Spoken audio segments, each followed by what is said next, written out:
بسم اللہ الرحمن الرحیم۔ پیارے ناظرین السلام علیکم۔ اسرائیل دو لفظوں کا مرکب ہے، اسرا اور ایل۔ عبرانی زبان میں اسرا کے معنی ہیں عبد اور بغض، اور ایل کے معنی ہیں اللہ۔ اس طرح اسرائیل کے معنی ہوئے عبداللہ یا قوت اللہ۔ یہ جناب یعقوب علیہ السلام کا لقب ہے، جو حضرت اسحاق علیہ السلام کے بیٹے اور جو حضرت ابراہیم علیہ السلام کے پوتے تھے۔ حضرت یعقوب علیہ السلام کے اسی لقب کی وجہ سے کی اولاد کو بنی اسرائیل کہا جاتا ہے۔ مجمع اور بیان میں لکھا ہے کہ عرب جناب اسماعیل علیہ السلام کی اولاد ہیں اور اکثر عجم جناب اسحاق کی اولاد ہیں۔ جناب یعقوب علیہ السلام اپنی اولاد سمیت اپنے اصلی وطن فلسطین نو شام سے ہجرت کے اپنے فرزند حضرت یوسف علیہ السلام کے پاس مصر میں تشریف لے گئے، جہاں وہ اس عہد کے فرعون کے وزیر تھے اور پھر وہاں صدیوں تک بڑے عروج پر رہے، مگر بعد میں مصر کے فرعون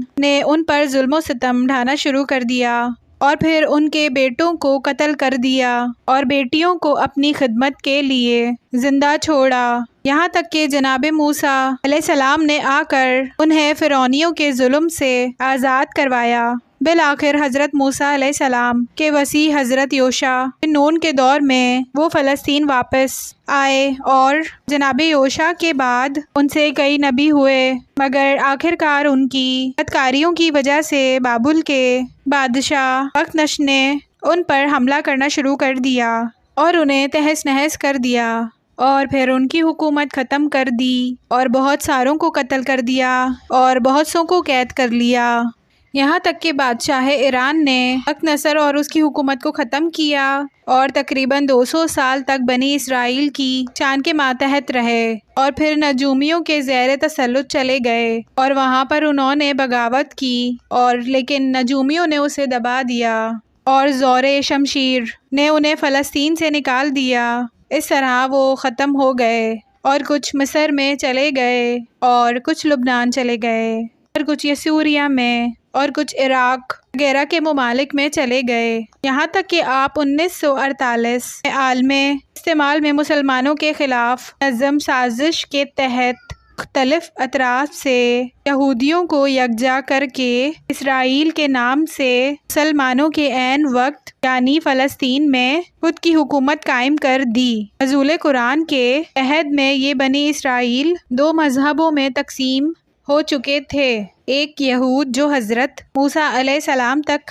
کو مانتے تھے اور جناب عیسیٰ علیہ السلام کی نبوت کا انکار کرتے تھے، اور دوسرے نصارہ جو حضرت عیسیٰ علیہ السلام کو نہ صرف نبی بلکہ خدا کا بیٹا مانتے تھے۔ ان دونوں قوموں کو مسلمانوں سے مذہبی اختلافات کے علاوہ یہ تاثر بھی تھا کہ اسلام کا نبی یعنی حضرت محمد صلی اللہ علیہ وآلہ وسلم ان کی قوم سے نہیں ہے بلکہ نسل حضرت اسماعیل علیہ السلام کی نسل سے ہیں۔ زمانہ نزول قرآن کے وقت اقوام عاملہ عرب میں حسن یہودیوں کو ایک خاص مقام حاصل ہے، تقریباً 1000 سال تک ان میں سلسلہ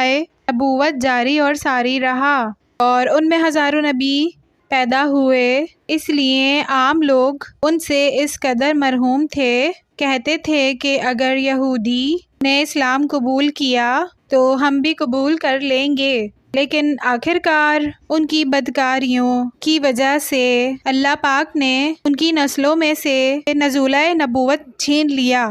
امید کرتی ہوں کہ آپ کو آج کی ویڈیو سمجھ میں آئی ہوگی اور پسند آئی ہوگی، تو ہمارے چینل پہ اگر آپ پہلی بار آئے ہیں تو ہمارے چینل کو سبسکرائب کیجیے۔ اللہ حافظ دوستو۔